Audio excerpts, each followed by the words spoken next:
It is the 15th of April, 1990. The man you see in this footage is called Tibor Naji. Today, once again, he will welcome the people who have been his followers for years. A very special anniversary is being prepared for here at the Crossroads at Grand Central. And the story of how Tibor Naji comes to be celebrating it is one of the strangest ever to befall a man. Tibor Naji's real story started 36 years ago on the 15th of April, 1954, the day of his 40th birthday. Tibor, his wife Helene, and their daughter Esther, then 12 years old, set off in their car for Woolworth, where Helene's sister lives. There are two possible routes from Cape Town to Woolworth: Route 27, just open to traffic, and Route 4, the old road, now empty of heavy vehicles. It is here, 25 miles out, that the Naji's whole life will reach a turning point.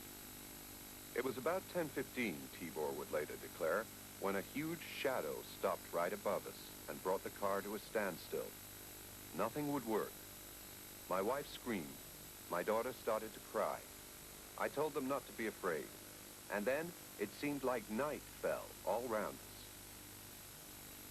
I don't know how much later, when I opened my eyes, we were all in the car, and the car was in a round white room which was vibrating gently. I got out of the car, and suddenly, right in front of me, I saw the moon coming at me. So I took out my camera, which I always take with me when we have little get-togethers, and I filmed. I was shaking with fear. Good God, was I frightened.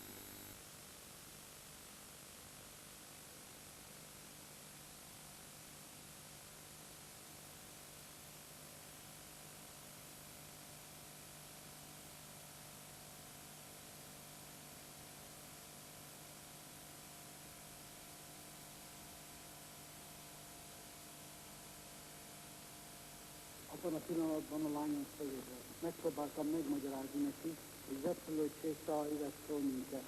Ugyanekkor egy férfi lépett be a szobába.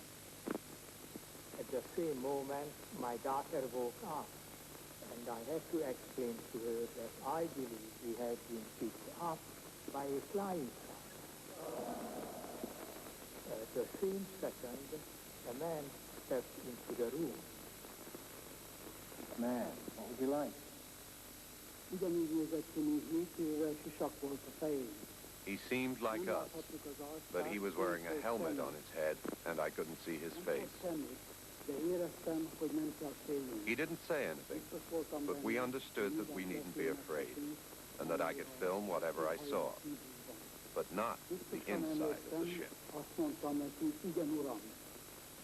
I remember perfectly saying, "Yes, sir," and my daughter yelling, "We're higher than the moon."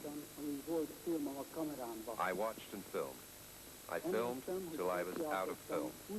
And then I felt like we were falling.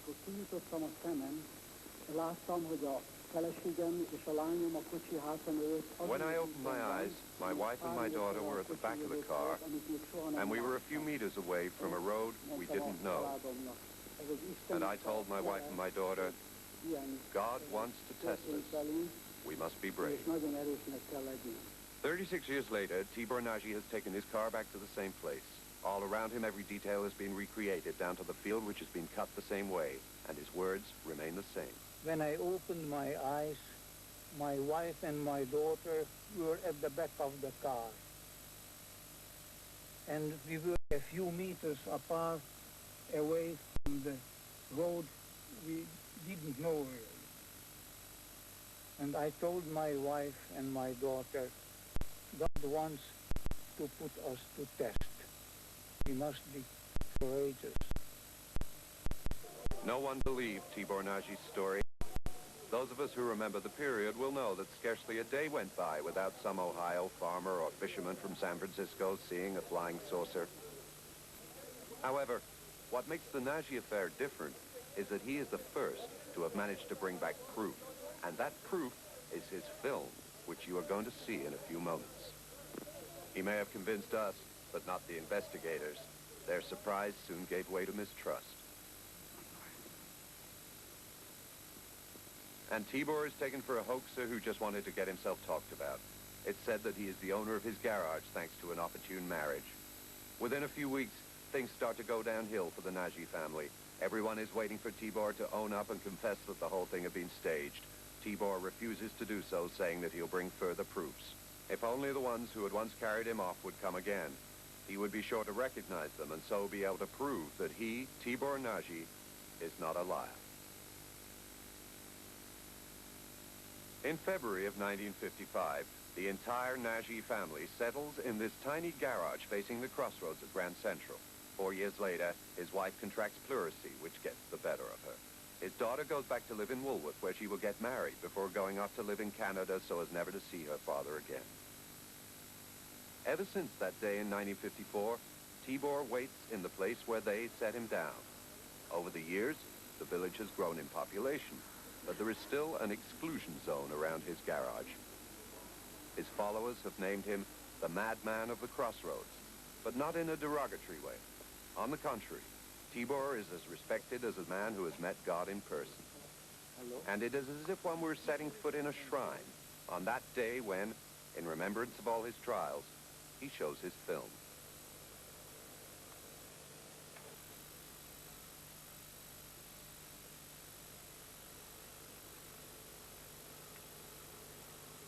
It was April 15.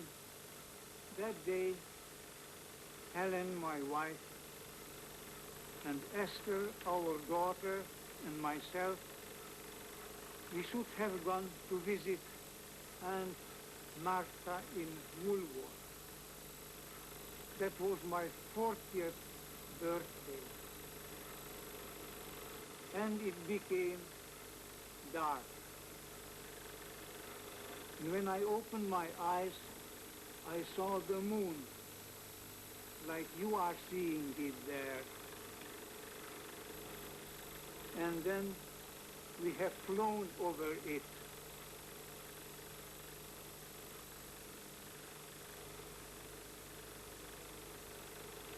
And I woke up.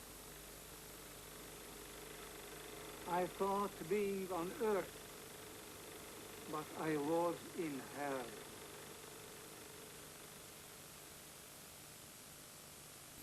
The publicity given by the press to this affair was a kind of protection for Tibor Nagy. Others were less fortunate.